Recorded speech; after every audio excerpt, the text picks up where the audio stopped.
Hello po, magandang umaga. So today, andito ako kila Lola and today wala si Mama dahil linggo ngayon, nagsimba ang ating ina. Nasa simbahan na sila pumunta. And then, today, nakikita nyo naman na may mga parcel dito or may mga, ayun, parcel nga, andito sa harap natin. And ngayon, bubuksan natin to. Pero before yan, magti-thank you muna tayo kung saan to galing. So I just want to say thank you kay Ate Kit sa nagbigay nito. Ate Kit, thank you. And ayun, bubuksan na natin ngayon. At para makita natin kung anong laman ng ating mga boxes. So, ayun guys. And, bubuksan na natin po. Let's go. So, ayun guys. Bubuksan na natin siya. So, first, tayo muna natin ito maliit. Sabi mo na ito malalaki. Kasi ito maliliit. Mahirap. Kasi nga maliliit. Mahirap.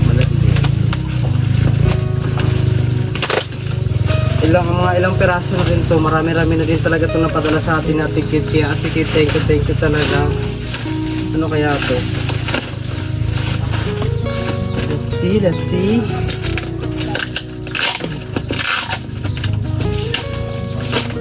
Ay, ganda. Alam ko na to. Wow! Ano to? Gabas.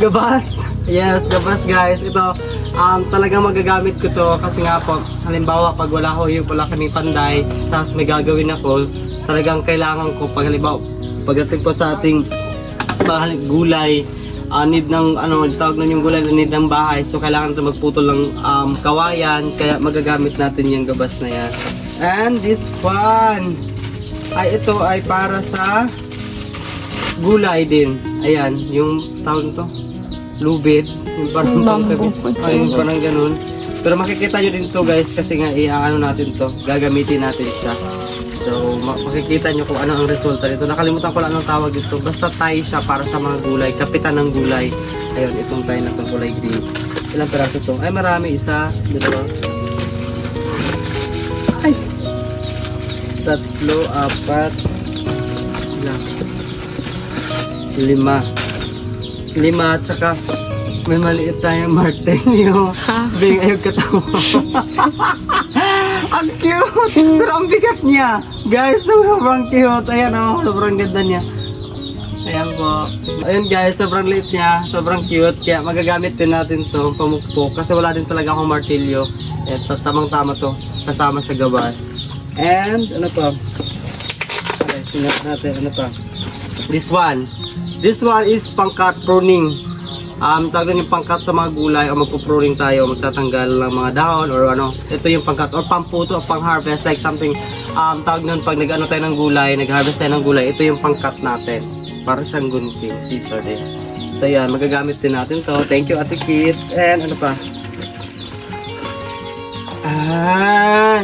Measure tape. Uy, matingog lagi siya. Ay wow! Ay, kalami. Ganahan pa ng tingog. Ala ka guys! Kulay green! Ayun guys, measure tip. Ito ay... Bali, bali ha.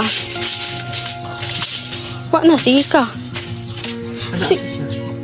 Ipahayang! Okay. Ay, wow! Ipupush pala siya. Pag igagantuin mo siya, o ganyan. Pag nakalabas na siya, hindi na siya babalik. Dapat igaganto mo lang siya. Tingnan mo wait lang. Ay, diba? Dahil magod ang atua katong ni Agi. Ay pasulod din mo. Pasulod pa din mo. Kani, Wow! Thank you Ate Kit. Ayan. Tama ba? May short tip ang tawag. Short tip, mangod ya. Skill tip? Dili. Isa. Kuan. Ay, marami pala to. Ilan to? Isa, 5, 6. 6. Ano to? What is this? Twist tie! Yung pang twist. Yung pang tali. Oh yes, twist tie. Ayan. Yung ano ba, ginapatali sa kanang kuan. Atong mga like, nakay gusto kaya good eat ng hiktan. Muna siya, gari-gari. Twist tie. Ano para sa atin to? Yes, pwede siya sa mga bag or sa mga wire, pwede siya. Or sa flowers na ano, may puno yung flowers, tapos kailangan mo ng ano, tawag nun yung idikit siya sa puno or sa ano niya sa katawan. Pwede siyang gamitan ng ano to, yung tie na to or ayan, idikit. So magagamit ka rin din natin yan. So ayun, sobrang daming binigay sa atin na tikit. At ito pa oh, ayan. So mga ilang piraso, 10. O 10 pirasong ganito. So ito, this one, talagang magagamit natin to. Itong mga to, magagamit natin to dahil pagkatapos to talaga ng ating pagkatapos po ng tawag nun nung mga ma-harvest yung corn, ito magagamit na namin to pag halimbawa nagtanim na kami ng gulay or nakapagtanim na kami ni mama ng gulay doon. Ito yung pinaka-needs namin, yung tali. Ayan. So tapos na tayo sa isa. So, let's go naman sa isa pang box. So ayun, dito naman tayo sa box na to. Ito, parang excited ako dito. Nararamdaman ko sa umaalog. May umaalog sa loob. So, excited na rin ako. So, let's see. Bubuksan na natin ito kung ano ang laman ito. Eh, bakit ba ako nagpapahirap? May scissor pala dito. Pinahirapan na pa yung South.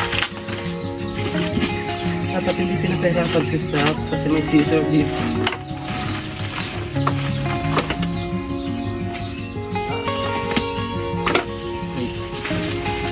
Ay. Ano to? Makaon. Bakit ginisa mixing nakalagay? Makaon. Ano to? Isang buong supply, isang buong taong supply ng ginisa mix?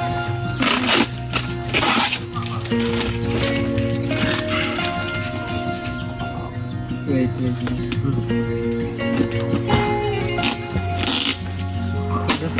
Grabe po sila makatay sa kanang karto. Bara naman po sila napabrihan. Ang anak gina siya. Ay wow, talagang nakakawaw. Ano? Talagang bilib ko. Sobrang ganda, sobrang sarap. Wow! Ang sarap naman. Wow! Look at this guys. Again, may buldak na naman tayo. Ayan. This one is sabihin ko na lang, ni-request talaga ito ko Ate Kit kasi itong una, nakakuha kami, may binigay sa Ate Kit sa amin ito, pinatry niya sa amin, and then talagang nagustuhan namin, hindi lang ako, pati yung sila Donna, sila Ate Rose, gustong-gusto nila, kaya nag-request ako, kaya sobrang ano nito, sobrang alam ko sobrang mahal nito, pero binili pa rin talaga sa atin Ate Kit, kaya Ate Kit, thank you po, talaga, sobra. So yun guys, eto, hindi lang isang ganto, marami siya. Ito ay times 3 spicy. And this one, tingnan natin ano to, times 3 pa rin. And hindi lang siya dalawa, kundi 4 na piraso, times 3 pa din. And times 3. Ayan. Wow, sobrang sarap ito. Mag-i-enjoy na naman to sila Donna at saka sila Ate Rose. Dahil bibigyan ko sila nito. Or pag nagkasama kami, magluluto kami nito. So ayun, thank you Ate Kit. Ay, babalik ko na lang siya sa karton dahil bubuksan pa natin itong malalaki. Ayan. Balik muna natin ito. So this one na, ito na yung bubuksan natin. And titingnan natin. Hindi ka mati makita.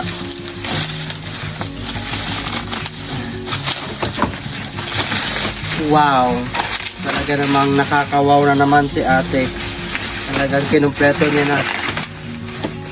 Wait. Wala kay galon. Wow! Makakabuo na po kami! Muna niya akong goal sa life. Pero sige, pangabo. Sana ko yung mga ganun. Pinakamot nagtubig. Wow! Ka-cute! Ayan, water jug.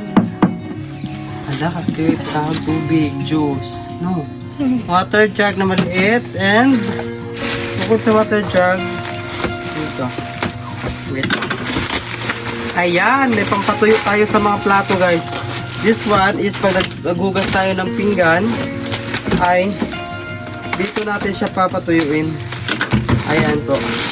Kasi bubuksan na lang din natin ito para makita nyo din kung ano yung itsura niya. Pero kita ba? This one, kita. Ayan.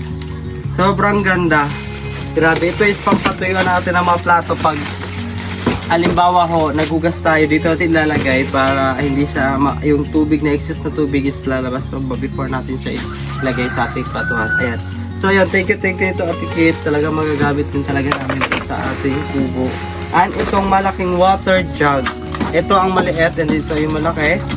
And this one is good na to para sa akin. Kaya ko nang kargahin ito. Meron naman talaga, may container naman kami doon or usually ginagamit namin na container. Pero sobrang laki nun. Pero this one, parang same lang naman sila. So yun guys, sobrang ganda ito. Thank you Ate Kit. Itong dalawa na to, magagamit ko. Ayan, thank you po Ate Kit. Itatabi mo na natin kasi bukas ako kay kita. So ito, dito na tayo sa malaki. Para alam nyo na to kung ano to. Kahit ako alam ko na din kung ano to. Ay, this one ay, sabihin ko na lang din, ay balde. O timba na malalaki. Ito ay para sa ating kubo doon sa taas. Imbaka ng ating ng mga tubig pag tuwing umuulan. Pag umuulan, at least may imbak na tayong tubig. Para pagdating ho, pag in case wala hong ulan, tapos may pananim na tayo na mga gulay, so yun, need natin ng tubig. So need natin talaga ng maraming timba. May dalawa na ako doon, so this one is, pagkaalam ko, dalawa rin to. And ito yung gagamitin natin pang imbak ng tubig. And yung ano, pambuhos natin sa ating mga pananim like gulay and sa mga bulaklak kasi nga po malayo ho tayo sa ano sa tubig, so that's why need natin mag-imbak ng tubig doon kasi nga pag malapit na po tayo makapagtanim ng ating sariling gulay or makapag-farm doon o makapag-garden kasi nga po malapit na sila doon na mag-harvest ng kanilang mga corn. Ayan, bubuksan mo na natin ito. Pag na-start na nila doon na mag-harvest ng corn, yun, talagang pagkatapos niyan, kami na naman, magtatanim na tayo ng ating mga gulay. So, this one ay magagamit at magagamit talaga natin ito. Kasi nga po, ito yung pinaka-needs doon or kailangan timba or bande dahil yun nga po, pag umuulan, may dalawa na ako doon pero kulang pa yung dalawa. So, Ate Kit, thank you po dito sa balde na to. Talagang magagamit namin. Lalo na ang mother is matutuwa pag nalaman niya namang may balde.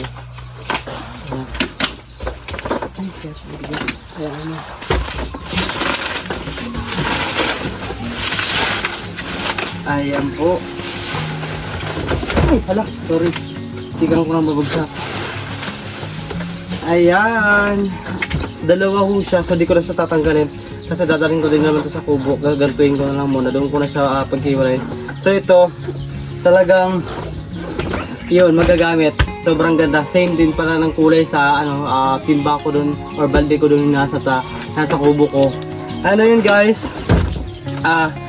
Magte-thank you lang tayo kay Ate Kit. So Ate Kit, thank you po sa sa pinadala mo sa amin. And lahat ng pinadala mo is magagamit ko talaga. Lalo na sa area or sa farm namin. So yun, thank you po ng marami and more blessing po sa inyo. So yun po, thank you. So yun guys, pagkatapos natin mag-unboxing, and pupunta tayo sa ilog dahil maglalabaho kami. Ayan, ito talaga yung naming trabaho namin ngayon dahil linggo ngayon, then maglalabaho kami. Dapat kahapon po kami naglaba, kahapon po may ginawa, pinuntahan kami, and ngayon, so maglalaba kami, and sila Kuya Junjun andun, nandun sa ilog, maglalaba rin sila, and si Bingbing din maglalaba. So yun guys, let's go po. Ayan po guys, tapos na po kami maglaba ni Kuya Junjun tsaka ni Bingbing. Andito kami ngayon kila Ate Gingging ay nagluto kami ng chicken. So hindi ko na napakita sa iyo yung buong process pero papakita ko na lang kung ano yung niluto namin. Tita ko, si Tita Ging and si John G nagluluto ng chicken. Ayan po. So ginataan at chicken. Pero first inadobo muna namin and then bago namin ginataan. Ayan. So yan guys yung chicken. So yun po guys, dahil luto na yung tawag nun, yung chicken namin. And kuha muna tayo ng corn. Dahil may corn po yung tita natin. Ayan. So manghingi tayo para lutuin natin. At maliligo kami sa ilog. Kasama ko yung cousin ko na si Banjing and si Dennis. Si Dennis yung nagkuha. And then kami naman ni Banjing yung magtanggal. Ayan po. So ayan, hi Banjing.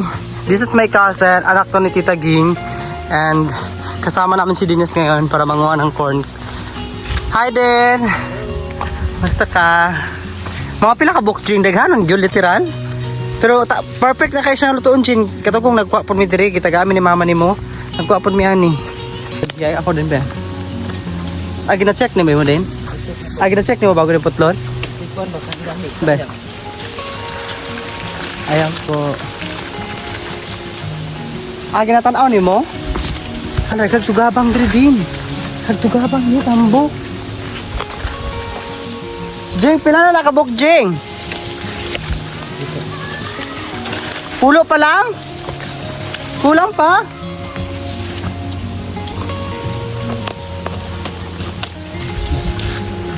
Ayan. Apa din. Sige daw. So yan guys, marami na yung nakuha namin. And si Banjing, binalatan niya na yung nakuha na corn. Yes. Naga na, Jeng? Goods na niya mo nakuha ako. Tama na, pwede na ni.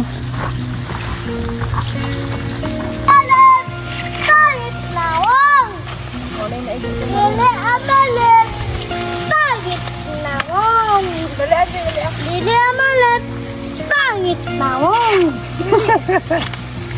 Dili amalet, pangit. So yun guys, binalatan na namin siya. Ito mati, Gina, Hait din siya do. ikon siya sa, ikon good kay siya sa punuan ginya, sa tumoy kay sa putla. Pangit nawong. Di pangit.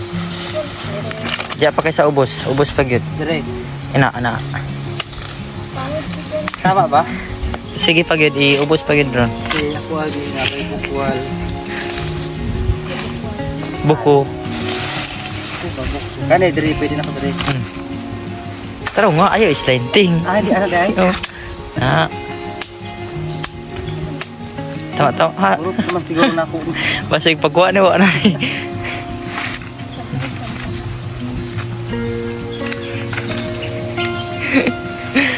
Wadyo kita.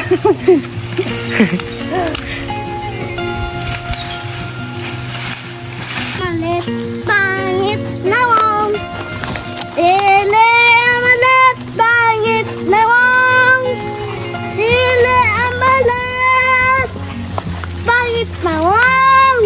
Yan po, may lulutuin pa kami bukod sa sa tawag nun, sa chicken. May ano din kami dito. Gabi. Ayan. Wild gabi, tapos lalagyan din ulit namin ng gata. Yan po. So yan po, luto na po yung ulam namin, yung chicken. And bukod sa chicken, may ulam pa kami itong gabi. Luto na rin. Thank you, Junji, for this. Ayan. Sige, butang ba sa plato dun? Gabi namin, luto na din. Yan po.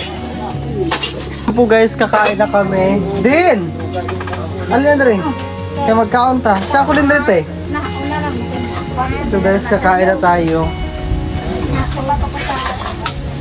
Guys, kakain na kami. Ano din ang iguan? Sige.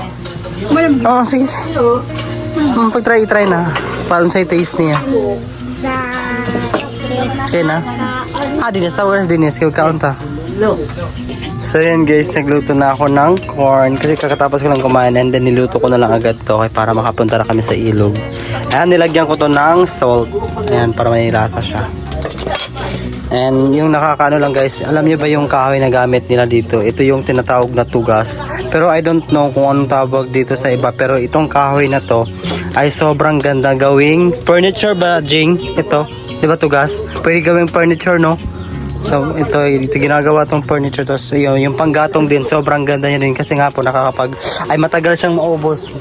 Matagal siyang maubos like ganito. Then ano siya, magkakaroon siya ng baga. So yan po guys, luto na yung corn namin. Ayan na po, sobrang sarap niya na. So dadalhin na namin to sa ilog para doon kainin at maligo na rin kami at para makapunta na kami sa taas. Ayan. Ayan guys, papunta na kami sa ilog at dadalhin natin tong corn at maliligo na tayo doon. Pwede ka maligo, Je? Mais, pa. Ha? Guys, ang linaw ng ilog ngayon and paliligo tayo. Ayan. And here! Hello po! Galing kasi si Banjing ng Jansan. So, siya po nag-request talaga na magluto kami ng corn. Dito sa pikas na siguro ta? Tawag ta. So yun guys, kakain na tayo ng corn. Nilagyan ko lang siya ng salt. Nagsimot na kung talabang so kami dyan. Kanawa dito lang dito. Baro na. Dili pa ka. Mga talak ko. Agak ni basa ko nila. Kasi sa otek at ko nila na tag. Poin, ang akon ko ayun. Ano dai? Dili pa. Dili pa. Ano legging? Yeah. Tagay lang sa ito na naman.